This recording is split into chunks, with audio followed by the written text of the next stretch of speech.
everyone. I'm here to talk about my thoughts on an audiobook I listened to this week, and that is Parable of a Sower by Octavia Butler. And I'm going to be honest with you, I did not like this at all. I've heard a lot of good reviews of this book, so it made me curious. It was on Everin, so I could listen to it without paying for a physical copy of the book. But it was definitely not for me personally. I felt almost as if it was something I should have read in high school, because I can see the literary merit and what some people might be able to get out of a book like this, but it personally did nothing for me or my personal reading tastes as they stand right now.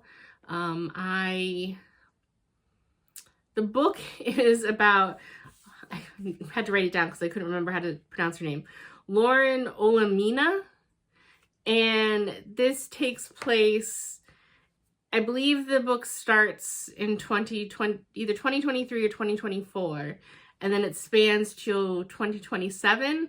And it's taken place in kind of a dystopian America because everything has broken down where basically there are neighborhoods that are walled settlements of people in their houses, and everything is basically restricted and super expensive, and people have basically had to become homesteaders. Like they have their own gardens, and one of the meals that Lauren loves is she likes acorn bread.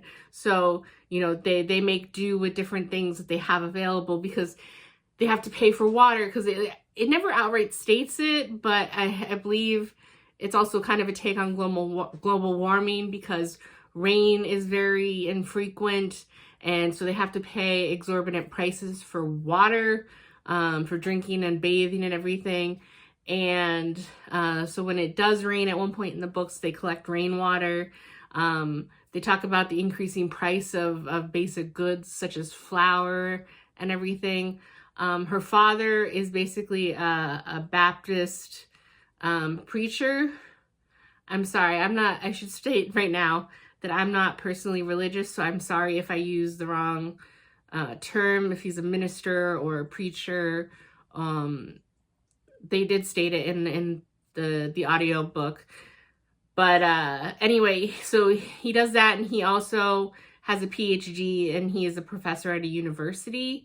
But basically they state that it's very dangerous to leave the walled neighborhood. So her father had to leave occasionally for his work, but he had to go to work because that was a good paying job at the university. And then he would basically hold his own sermons on Sunday in his house, in his living room, to the people in the neighborhood. But they never really specify if he gets paid for doing that. So I think that most of their money as a family comes from his university job.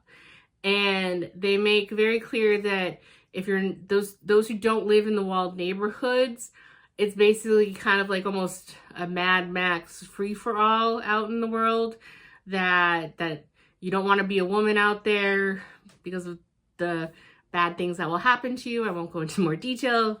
You can use your imagination.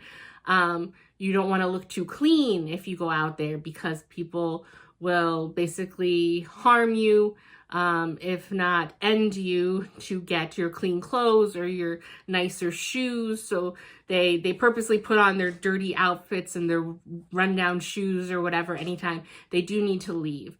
They have specific rules about firearms in their community and how households need to have them. And then they start training their children when they're early teens, I believe. It was something like 15, I want to say, is the age that they start training all of their children on how to handle the firearms appropriately and do target practice so that if they ever need them in the future, then they know how to properly take care of themselves. And then there's also a nasty drug, pyro, out there that basically gives people pleasure by setting things on fire. And so there are these roving bands of drug addicts that just basically like burn down everything they come across. And this book is basically about Lauren as she gets older, as 16 to 18. I think she's like 15, just turning 16 when we start out. And then at the end of the book, she's 18. And how she doesn't believe in her father's teachings, and how she's really worried that the older generation, her parent generation, is kind of fooled into thinking that life and the world will go back to the good old days, like we currently have, where there's a functioning society and everything, and that she can't see that happening. And so she wants to prepare for the worst. So she wants to give people practical tools about, teach them how to survive in the wilderness. You know, what food can they eat? What will harm them?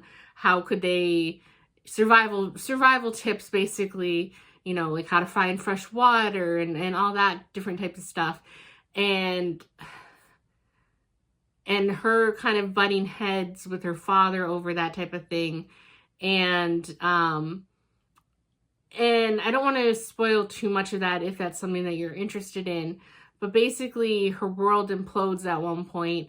And for me, the book was just too bleak overall. I like there to be kind of some form of hope, or some lesson, or I don't know. And I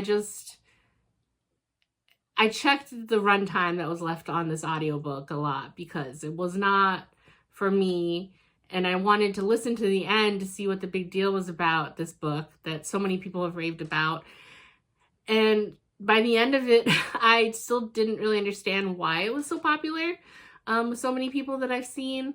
Maybe I just wasn't watching the right videos for people who might be similar to me on their views in this book.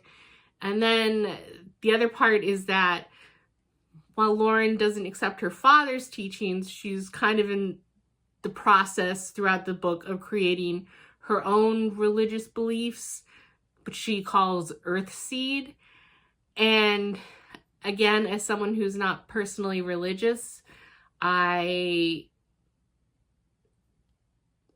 found it all a little weird and odd, and I personally couldn't relate to it.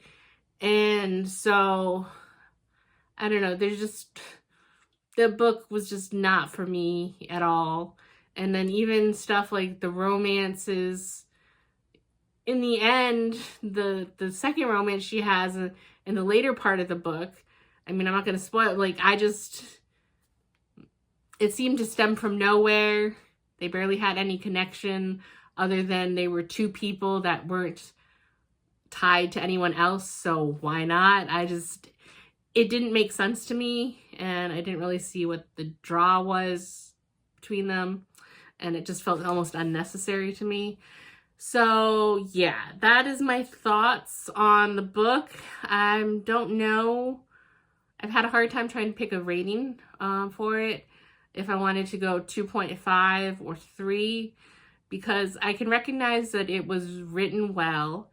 And like I said, for some people, I mean, if I rate something too low, I almost consider that just like objectively bad.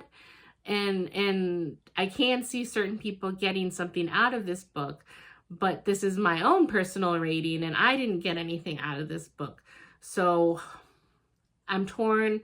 I guess I will say for now 2.5. I was initially thinking a 3, but 2.5 because, like I said, this really wasn't for me. And that is basically the very middle from 0 to 5 stars, because I can see how some people would get something out of it, but I did not. And I don't know, I've rated some other things as a 3 that I would put over this. I have currently no interest to read any more of Octavia Butler's works, which may sound awful. I don't know.